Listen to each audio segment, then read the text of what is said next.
अधीनस्थ सेवा चयन आयोग, ये उत्तर प्रदेश सरकार का एक बोर्ड है जो उत्तर प्रदेश गवर्नमेंट जॉब्स जो होता है उसके लिए ये वैकेंसी निकालती है, जिसमें ये पहला पीईटी एग्ज़ाम लेने के लिए ये नोटिफिकेशन निकाला गया है, जो कि आपको इसका जो ऑनलाइन जो फॉर्म है वो आपको 28/6/2022 से भराना स्टार्ट हो चुका है और ये लास्ट जो है 27/7/2022 तक ये फॉर्म अप्लाई होगा। फिर आगे जो है ये 4-5 दिन का जो है ये आपको सुधारने के लिए दिया। 7 दिन के अंदर जो है अगर आप कहीं गलती कर चुके हैं तो वो सुधारने का टाइम देता है, आप उसको सुधार सकते हैं अगर कहीं गलती हुआ है तो।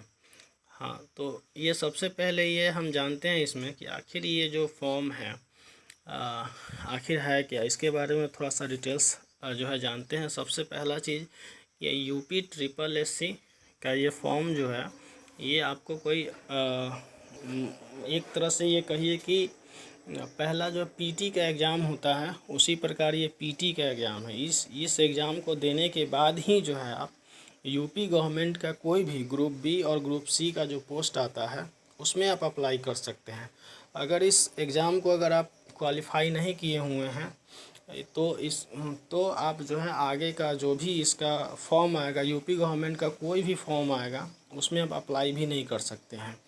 तो एक चीज़ और होता है, यहाँ आप ज़्यादा से ज़्यादा मैक्सिमम मार्क्स लाते हैं वहाँ, क्योंकि जितना मान लेते हैं कि यूपी गवर्नमेंट में अभी कोई फॉर्म आया है, मान सपोज अगर यूपी लेखापाल का ही अगर आप फॉर्म आ गया, यूपी लेखापाल का ही फॉर्म आ गया, तो इसमें क्या होता है, अगर यूपी लेखापाल में अगर सपोज अगर 8,000 सीट आया तो 8,000 का आपको मात्र 15 गुना ही इसमें से लिया जाएगा। अब जितना जैसे मान लेते हैं कि पीईटी अगर निकालने वाला का संख्या अगर पीईटी निकालने वाला का संख्या 10 लाख है, 10 लाख है या 12 लाख है या 15 लाख है, क्योंकि पिछला बार जो निकाले हुए था पिछला बार जो पिछला साल जो UPSSC का जो पीईटी था वो ऑलमोस्ट 14 से 15 लाख लड़के जो है निकाले हुए थे।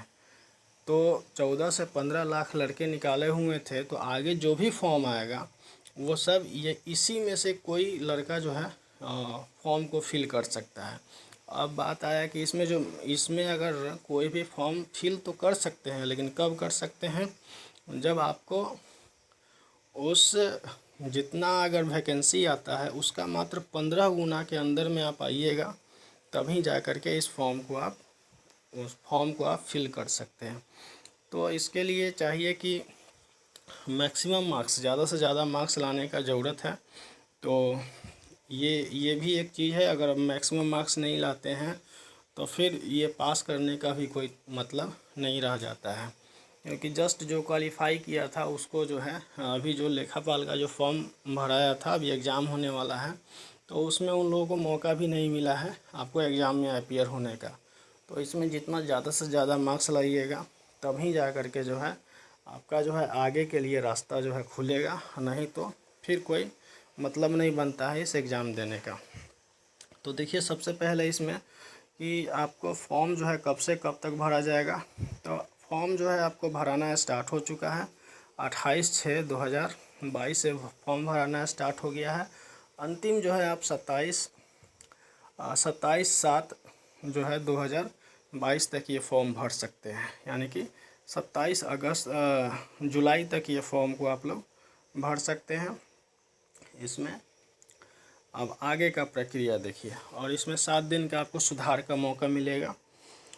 तो अगला इसमें क्या है ना कि एज के बारे में हम लोग बात करते हैं, आखिर इसका जो है एज कितना लिया जाता है।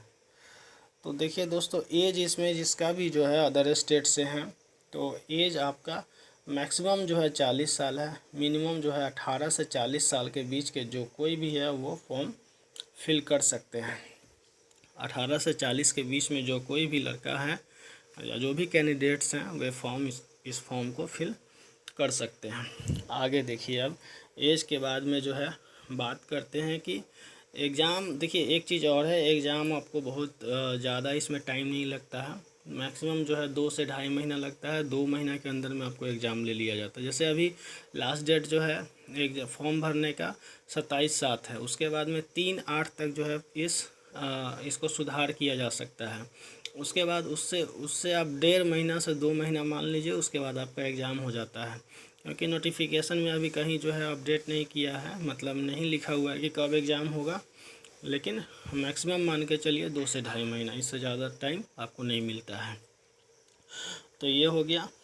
अब आगे बात करते हैं आपको एग्ज़ाम जो पैटर्न है, जो सिलेबस है, उसके ऊपर बात करते हैं। तो देखिए, ये फॉर्म जो है ऑनलाइन भराएगा, और आगे देखिए सिलेबस के ऊपर हम लोग बात करते हैं। तो इसका जो पहला पीईटी जो होना है, ये पीईटी के लिए ही आया हुआ है नोटिफिकेशन। तो पीईटी होना है, ये आपको 100 नंबर का लिया जाएगा। ये पीईटी जो है आपको 100 नंबर का लिया जाएगा। इसमें जो पहला सब्जेक्ट जो है आपको इतिहास से 5 नंबर पूछा जाएगा। इतिहास से जो भारतीय इंडियन हिस्ट्री है उससे 5 नंबर का क्वेश्चन पूछा जाएगा पहला। वैसे सिंधु घाटी की सभ्यता है, वैदिक संस्कृति है, धर्म बौद्ध, मतलब ये लिखा हुआ है जो एंशियंट जो हिस्ट्री है, या आपको मराठा मुग़ल जो एंशियंट और जो मिडिल जो दोनों हिस्ट्री है, वो दोनों आपको जो है इसमें पढ़ना है। ब्रिटिश राज का आर्थिक प्रभाव, यानी कि इसमें एक तरह से कह सकते हैं कि हिस्ट्री का टोटल है जो मात्र 5 नंबर का आपसे पूछा जाएगा। आगे है आपको हिस्ट्री के बाद ज्योग्राफी है। इसमें ज्योग्राफी में भी जो है आपको भारत एवं विश्व का भूगोल, यानी कि तो ओवरऑल टोटल ज्योग्राफी है, जिससे आपको 5 नंबर का पूछा जाएगा। उसके बाद में जो इसमें सब डिफ़ाइन किया हुआ है, कैटेगराइज किया हुआ है, या कहीं एक सेक्शन वाइज में बांट दिया गया है कि आपको अलग अलग जो है कितना कितना नंबर का पूछा जाएगा। तो 5 नंबर का आपको इकोनॉमिक्स से पूछा जाएगा, जो इंडियन इकोनॉमिक्स है, इकोनॉमी है, उससे पूछा जाएगा। फिर आपको आगे जो है 5 नंबर का कॉन्स्टिट्यूशन से पूछा जाएगा, यानी कि इंडियन पॉलिटी से पूछा जाएगा 5 नंबर का। पब्लिक एडमिनिस्ट्रेशन और इंडियन कॉन्स्टिट्यूशन है, उससे 5 नंबर पूछा जाएगा। आगे है इसमें साइंस मतलब फिजिक्स केमिस्ट्री बायो, तीनों मिला करके आपको इससे 5 नंबर का पूछा जाएगा। आगे है देखिए एलिमेंट्री अरिथमेटिक, यानी कि जो अरिथमेटिक होता है, अंक गणित होता है, उससे आपको 5 नंबर का क्वेश्चन पूछा जाएगा, 5 क्वेश्चन। आगे है हिंदी साहित्य, सामान्य हिंदी, जो हिंदी व्याकरण होता है, उससे आपको मात्र 5 नंबर का क्वेश्चन पूछा जाएगा। आगे है इंग्लिश, जो इंग्लिश होता है 5 नंबर का अंग्रेजी पूछा जाएगा। उसके बाद रीजनिंग जो है वो भी आपको 5 नंबर का पूछा जाएगा। उसके बाद क्या है करेंट अफेयर्स, जो है 10 नंबर का है। करेंट अफेयर्स जो है आपको इसमें 10 नंबर का पूछा जाएगा।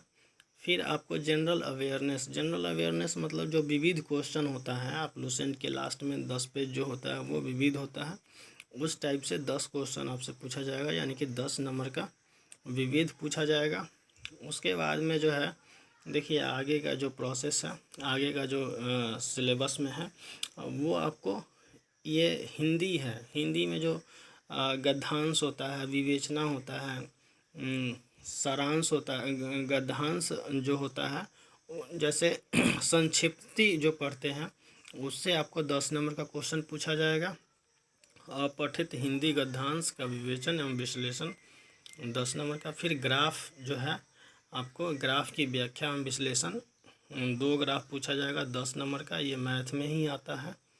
तालिका एवं व्याख्या एवं विश्लेषण, ये भी आपको जो है तालिका की व्याख्या एवं विश्लेषण 2 तालिकाएं, इसमें भी आपको 10 नंबर का क्वेश्चन पूछा जाएगा।